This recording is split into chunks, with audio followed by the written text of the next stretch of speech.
வணக்கம் ஃப்ரெண்ட்ஸ். இன்றைக்கி சுவையான கருவாட்டு குழம்பு எப்படி செய்யணும்னு பார்ப்போமா? எல்லோரும் நல்லா இருக்கீங்களா? சௌக்கியமாக இருக்கீங்களா? நான் சௌக்கியமாக இருக்கேன். கருவாட்டில் அதிகமான கால்சியம் இருக்குது, அயன் இருக்குது, நிறைய புரோட்டீன் இருக்குது, நிறைய சத்துக்கள் இருக்குது. அப்பப்போ நம்ம கருவாடு சேர்த்துக்கலாம். நம்ம என்ன கருவாடு எடுக்க போகிறோம் பார்த்திங்கன்னா, நெத்திலி கருவாடு தாங்க. ஃபஸ்ட்டு பொருட்களை வதக்கிக்கிறோம். 1/2 டேபிள் ஸ்பூன் ஜீரகம், 4-5 பூண்டு சின்ன சின்னதாக கட் பண்ணியிருக்கேன். குட்டி சைஸ் பல்லாரி 5-6 எடுத்துருக்கேன். சின்ன வெங்காயம்னா ஒரு 15 எடுத்துக்கோங்க, 15-20.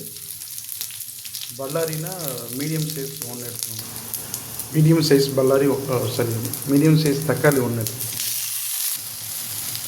நல்லா வதங்கிடுச்சு. இப்போ ஆற வச்சு அரைச்சிட்டு வந்துடும்.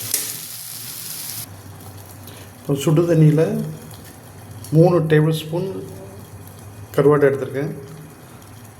இதை சுவிட்ச் ஆஃப் பண்ணிக்கலாம், போட்டுக்கலாம். ஒரு 10 நிமிஷம் 2 டேபிள் ஸ்பூன் கடலெண்ணெய், 1/2 டேபிள் ஸ்பூன் கடுகு, கொஞ்சமாக கருவேப்பிலை, அரைச்ச விழுத சேர்த்துக்கலாம். மிக்சியை கழுவி ஊற்றிக்கலாம். கொஞ்சம் தண்ணி சேர்த்துக்கலாம். காரத்துக்கு தகுந்தாப்பில் போட்டுக்கோங்க. நான் 1/4 டேபிள் ஸ்பூன் சில்லி பவுடர் போடுறேன்.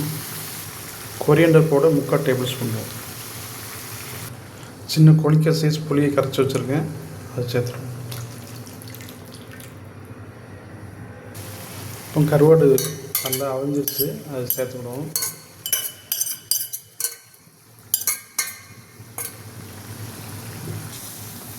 எண்ணெய்லாம் நல்லா பிரிஞ்சு வந்துடுச்சு. இப்போ சுவைத்து பார்ப்போமா?